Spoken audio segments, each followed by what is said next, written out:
Mga naipon ba kayo diyang mga barya at gusto nyong malaman kung magkano na ang total amount ng mga yan? Kung oo, perfect ng video na to para sa inyo. Meron ako ditong ilang mga barya at samahan niyo akong alamin kung magkano ang kabuuang halaga nito.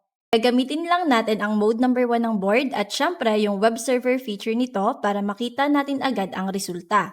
Dahil kakaunti lang naman ang mga barya ko ngayon at hindi ganun karami, ako na muna ang magsosort manually. Pero kung kayo ay maraming bariyang magkakahalo, highly recommended talaga na gumamit kayo ng coin sorter attachment sa Hopper para mas mabilis at mas convenient ang proseso.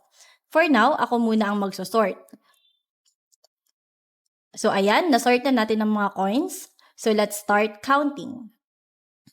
Uunahin muna natin yung mga 1 peso coins, ilalagay natin sila sa board, then start counting. So base sa count, meron tayong 25 pieces na 1 peso coin and store natin siya sa system.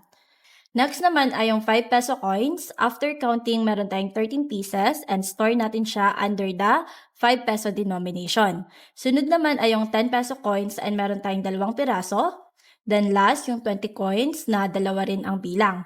Kung mapapansin nyo sa ibaba ng screen, makikita agad yung total amount ng lahat ng coins na na-count natin. So hindi na lang pieces ang binibilang ng system, kinocompute na rin ang total value ng lahat ng barya.